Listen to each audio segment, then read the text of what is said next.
My name is Anna. So today I want to show you how I make my own soap, like completely handmade soap with oil and lye. Uh, I'm brand new to soap making.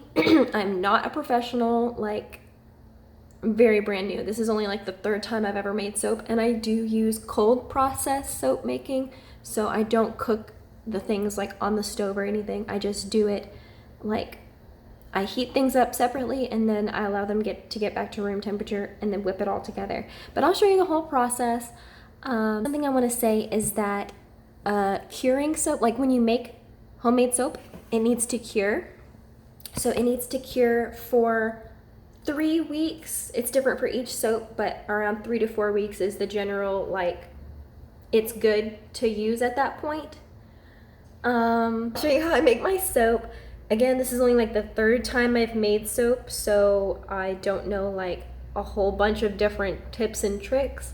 And also I'll leave in the description box how I make my soap recipes. I use a soap calculator, so I'm not like using soap recipes that other people have written or anything, because I am limited on the amount of oils that I have at any given time. So I wanted to use a calculator so that way I could put in the oils that I have and it can tell me how much I need of each thing. So it can give me the ratios of every ingredient that I need. So I'll leave that website, the link to that website down below. And yeah, let's get started. So this time I'm making a coconut oil, shea butter, and olive oil soap. This is only my second time making this soap. Previously I've made 2 iterations of, so this is my 4th time making soap. But anyways, previously I've made 2 iterations of soap with red palm oil. So any sort of like orangey kind of soap that you see around my house is red palm oil soap. But I'm almost out of that one, so now the next soap that we'll be using as the primary will be this coconut oil, olive oil, and shea butter soap. I do have some that's already cured, like I've made this batch once before, and we haven't used it yet because we haven't run out of the red palm oil yet, but I do have some that has been curing and that I can show you the end product after I show you the whole process of me making the soap. But again, it takes a whole month to cure, so I won't show you the end result of this one until you the end process or the end result of my first time making soap with this recipe. So this is the lye that I was using. It's food grade lye. And for this recipe, I needed 4.8 ounces of lye.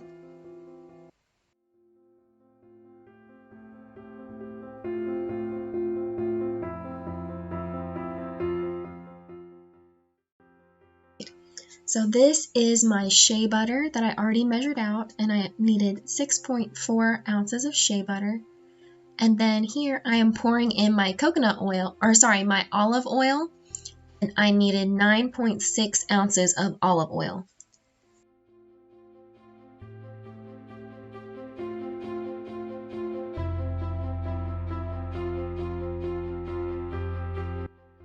Here I'm dumping in my coconut oil. I needed 16 ounces of coconut oil. So these are calendula flowers. Calendula is a form of marigold from Egypt. So that is the flower that I have here, and I'm just removing the petals to make a tea with the petals in this water.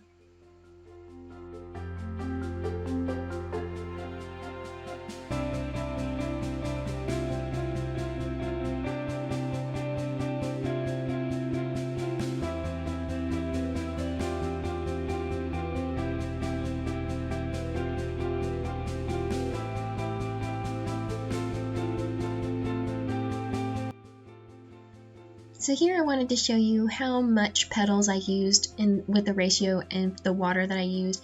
It's probably about a third, maybe close to half, but not really. So more like a third of flower petals compared to the amount of water you're using. You don't have to use as much as I used. Really, you can use any amount or not make a tea at all for this process. You can use any liquid that you would like to make soap with.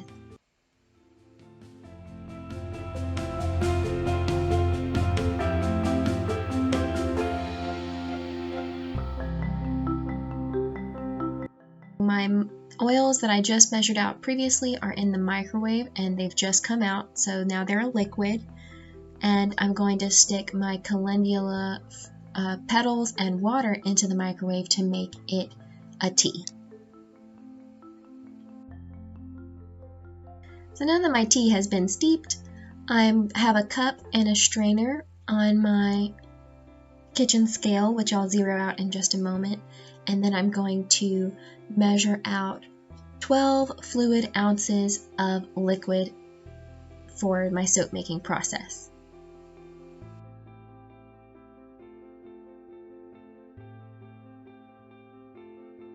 To measure out this water, I'm going to allow the tea that I just made and my oils to completely come back to room temperature. We want them to be basically 70 degrees because when you add this lye to the tea, it's going to get very hot.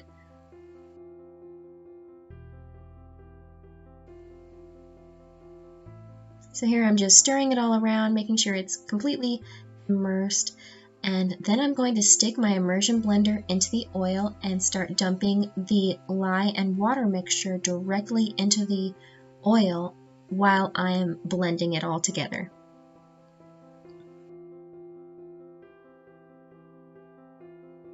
Initially, I start out kind of slowly pouring the water lye solution in there. I don't want anything to splash back on me, but towards the end, I just dump it all in there to make sure none of the lye particles are still in the bottom of the cup. From here on, it is just blending the oils together. Sometimes I rotate the bowl to make sure that I'm getting even blending. This entire immersion blending process took me about 5 minutes total to completely get it a little bit thicker consistency and to get a light trace, which I'll show you in just a moment. And I do want to say you have to use an immersion blender. You cannot use a whisk, and I definitely would not recommend a food blender to do this process. So you do need just a cheap immersion blender to do this.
So we're starting to get a light trace. When I lifted the immersion blender for just a moment, you could slightly see the lines from where I pulled it out of the liquid.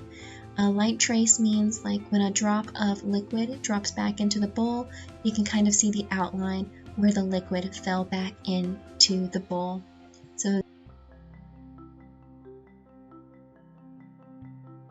So now I have my silicone bread mold and I'm just going to dump all of my soap that I just mixed into this bread mold.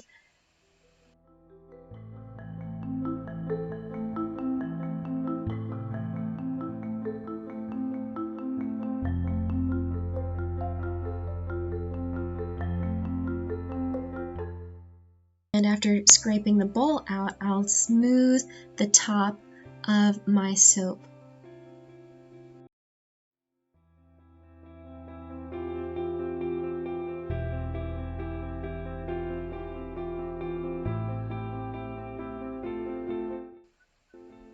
I do not use these silicone bread molds for food. I only use these silicone bread molds for soap making purposes. I recommend silicone to allow your soap to cool overnight, because I find it's easier to remove the soap from there.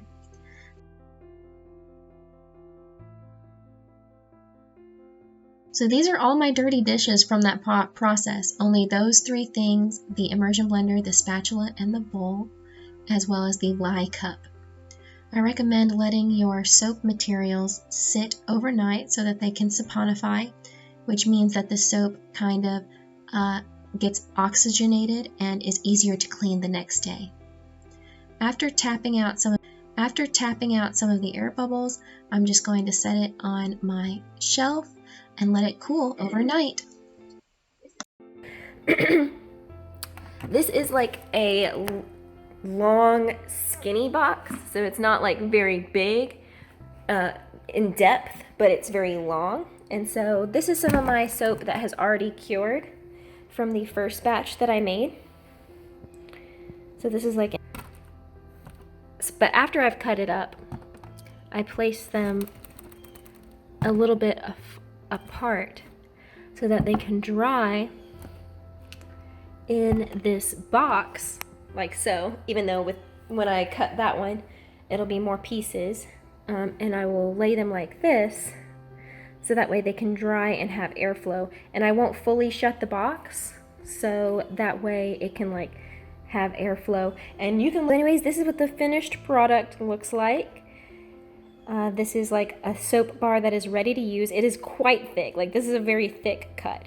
But these are all my thickest pieces because I'm going to use these pieces to make my castile soap. So liquid castile soap is something that I use to wash the dishes and do miscellaneous things around the house. So I will show you in another video how I grate all of these soap bars up and melt them down with water so that I can have liquid soap. Enjoyed that, the process that I use for making soap, cold process making soap. I don't do the hot process. I'm not sure like how to do that or anything like that. I've never done it before. I only ever have made soap this way. And like I said, this is only my 4th time making soap, and I just plan on doing it like this until I find a better way to do it.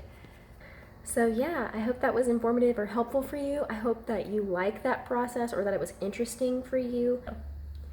I love you. I hope that was interesting and fun. I hope you learned something. I hope that this process helps you get over your fear of using lye to make soap. It's really easy and simple. You can use any type of liquid, any type of oils. Use the soap calculator that I have in the description if that is interesting to you. And remember, you are important, and what you say matters. Your ideas are valid, and you're allowed to express yourself. I love you. Have a good day.